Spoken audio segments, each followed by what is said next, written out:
नमस्कार, मैं आपका मित्र सर्वमित्र। मसला है रणभूमि लोकसभा चुनाव 2024 और मेरी लोकेशन देखकर आपको पता चल गया होगा कि मैं इस वक्त कहां पर हूं। मेरे पीछे आप देख सकते हैं श्री कृष्ण रथ चला रहे हैं और अर्जुन पीछे खड़े हैं। रथ चल रहा है, समझ गए। मैं कुरुक्षेत्र की धरती पर हूं जहां पर महाभारत का युद्ध हुआ था और आमने सामने कौन था? कौरव और पांडव आमने सामने थे। कुछ सेनाएं कौरवों का साथ दे रही थी, कुछ सेनाएं पांडवों का साथ दे रही थी। लेकिन आज हम बात करेंगे लोकसभा चुनाव 2024 का आगाज हम कर रहे हैं, शुरुआत हम कर रहे हैं और शुरुआत कर रहे हैं कुरुक्षेत्र की धरती से जहां पर महाभारत का युद्ध हुआ था। और आप इस रथ को अगर ध्यान से देखेंगे तो आपको पता चलेगा कि अर्जुन के सारथी थे श्री कृष्ण और श्री कृष्ण अर्जुन को दिशा निर्देश दे रहे थे पूरे युद्ध में कि सामने कौन है, सामने कौन अपना है, कौन पराया है और आपके टारगेट पर क्या होना चाहिए। और अगर आज के हालात देखें तो पता ही नहीं चलता कौन अपना है, कौन पराया है। यानी आज की पॉलिटिक्स को अगर हम देखें, आज के नेताओं को अगर आप देखें तो क्या आपको पता है कौन अपना कौन पराया है? यानी कि पार्टियों के जो बड़े नेता हैं शायद उनको किसी पे यकीन नहीं होगा कि कौन अपना है, कौन पराया है और हालात क्या हैं। मतलब कैसे वक्त बदल रहा है और हालात बदल रहे हैं और एक रात में ही नेताओं के जज्बात बदल रहे हैं। यानी कि वो जब सोते हैं और अगले दिन मतलब रात को कोई सपना आता है और अगले दिन किसी और पार्टी में शामिल हो जाते हैं। ये आप देख ही रहे हैं ना क्या कुछ चल रहा है।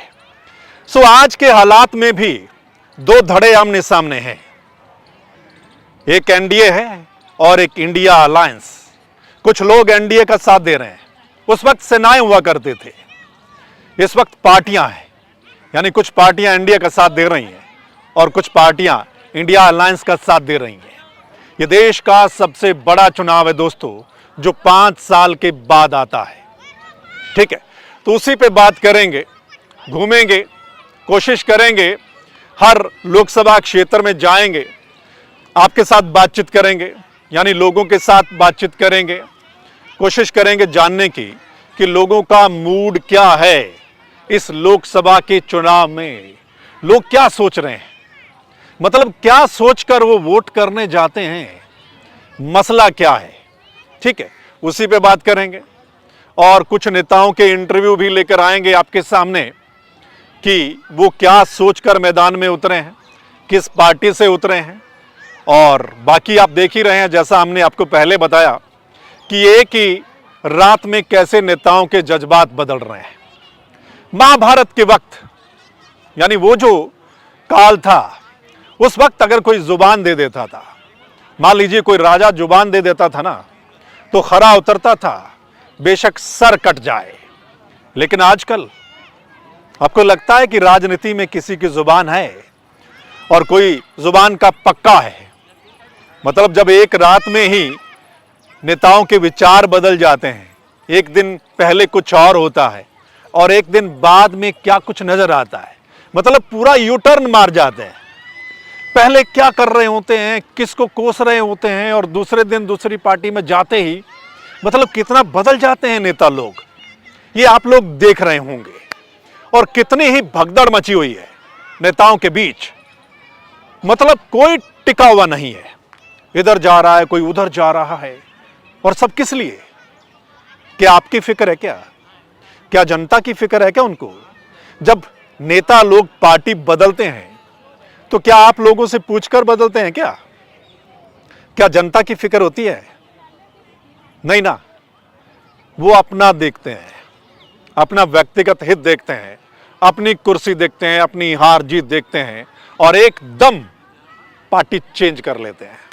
सो दोस्तों, हर हालात पर हम चर्चा करेंगे। ठीक है, हर मसला जो राजनीति से जुड़ा हुआ है, इस लोकसभा चुनाव से जुड़ा हुआ है, उस पर चर्चा करेंगे आप लोगों के साथ, नेताओं के साथ। और आप लोगों के पास हर वो रिपोर्ट लेकर आएंगे जो आप जानना चाहते हैं, देखना चाहते हैं इस लोकसभा के चुनाव 2024 में। इसलिए तैयार हो जाइए। शुरुआत आज हमने कर दी है कुरुक्षेत्र की धरती से। कुरुक्षेत्र रणभूमि की अगर हम बात करें, यानी कुरुक्षेत्र की जो लोकसभा की सीट है उसकी बात करें, तो आपको पता है कि 3 मेन प्लेयर मैदान में आ चुके हैं। हालांकि अभी जो दूसरी हरियाणा की सीटें हैं वहां पर अभी कुछ प्लेयर आने बाकी हैं, यानी उम्मीदवार आने बाकी हैं। लेकिन कुरुक्षेत्र की धरती पर 3 मेन प्लेयर मैदान में आ चुके हैं। आपको पता है ना, बीजेपी की ओर से नवीन जिंदल हैं, जो पहले भी यहां से चुनाव जीतते रहे हैं। हालांकि उस वक्त वो कांग्रेस में हुआ करते थे। अब बीजेपी की ओर से वो मैदान में आए हैं, ठीक है। वहीं आपको पता है कांग्रेस और आम आदमी पार्टी का गठबंधन, एक समझौता हुआ है हरियाणा में। उसके तहत आम आदमी पार्टी को यह सीट मिली है कुरुक्षेत्र की, और यहां पर उनका कैंडिडेट सुशील गुप्ता मैदान में है। और वहीं इनेलो की ओर से इनेलो के सबसे बड़े नेता मौजूदा हालात को देखते हुए अभय चौटाला यहां से चुनावी ताल ठोक रहे हैं। तो ये 3 मेन जो उम्मीदवार हैं वो चुनावी मैदान में आ चुके हैं। उनके बारे में जानेंगे कौन कितने पानी में है, यानी जनता का मूड क्या है उन तीनों को लेकर, ठीक है। कि हरियाणा की ये जो लोकसभा की सीट है इसमें मतलब बीजेपी, आम आदमी पार्टी और इनेलो, क्योंकि कांग्रेस यहां पर चुनाव नहीं लड़ रही है, ये आपको पता है।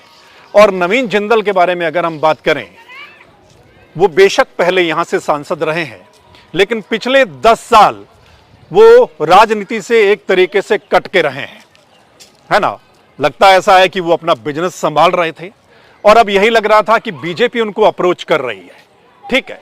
और अगर नवीन जिंदल ना होते, कोई और कैंडिडेट होता, तो ऐसा लग रहा था कि यहां पर मामला जो है वो फंस सकता था।